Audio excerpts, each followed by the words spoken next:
Hi everyone, welcome to the post-market report for July 17, 2026. Here we are going to discuss how the markets traded today along with some stocks in news as well as bonus coverage of a commodity in focus. First and foremost, we will look at how Nifty traded today. Nifty opened higher and traded with a positive bias and kept notching higher highs, aided by buying seen in some index heavyweights. Nifty closed up by 1.09% or 261.55 points at 24,334.30. The gains seen today are due to value buying after stellar financial results from some major companies, muted gains seen in crude prices, and breaking of a major technical resistance placed at 24,300. Today's gains were led by buying seen in IT, banking, and financial services, while pharma emerged as the worst performing sector. Volatility for the index witnessed a mild spike. Following the gains seen today, where both stated resistances were breached, levels may be adjusted upwards with supports now being at 24,300, followed by 24,190, while resistances may be placed at 24,385, followed by 24,480. For Monday, Nifty may be expected to carry forward today's momentum and head towards higher levels, where it may consolidate for some time provided there are no adverse external cues over the weekend. The IT sector may be in focus as exit from AI-heavy markets are causing gains in traditional tech service-related companies as stakeholders weigh returns against costs incurred from spending on AI. For updated levels and expectations, do check out our pre-market report on Monday morning. Nifty may be expected to be bullish above 24,535, while a breach of 23,795 on the downside could cause the NSE index to tumble further. Next, let us take a view of how Sensex traded. Sensex fared better than Nifty as it gained 1.25% or approximately 965 points to close at approximately 78,151. Levels for Sensex may be adjusted upwards as well, with supports now being at 78,020, followed by 77,725, while resistances may be placed at 78,385, followed by 78,675.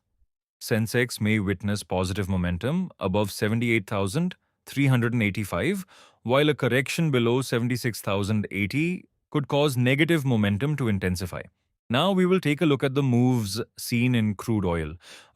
Crude oil prices are still range-bound and has been trading with a mild positive bias. As the altercations between the US and Iran intensify, crude supply through the Strait of Hormuz has once again come to a halt.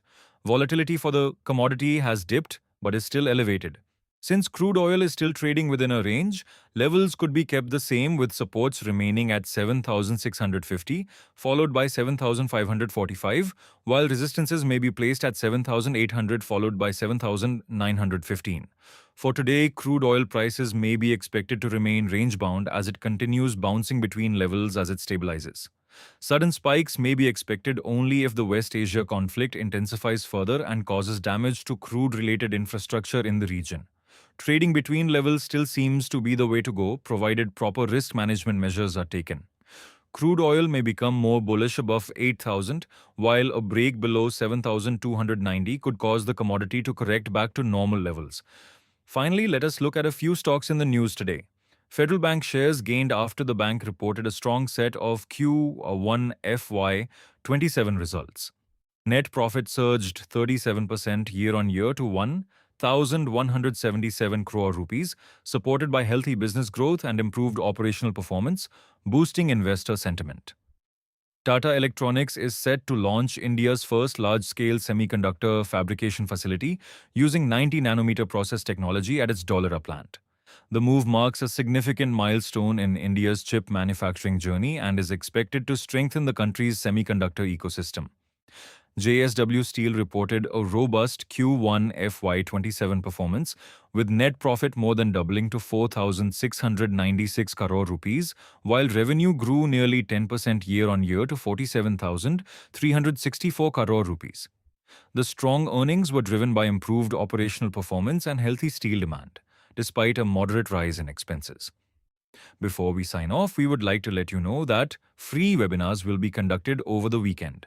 On Saturday at 12 p.m., Mr. Amol Chapi will be conducting a webinar on the topic Sector Retracement Strategy for Stock Options, Consistent High Probability Trades. And on Sunday at 3 p.m., Mr. Chetan Gupta will conduct a webinar on the topic Candle Psychology with OI Shift Strategy using VWAP, EMA, RSI, and volume indicators. To check the description for the webinar links. With this, we end our post-market report for today. Thanks a lot for watching. And as always, do not forget to add a like, share the video, and subscribe to our channel for stock market related updates.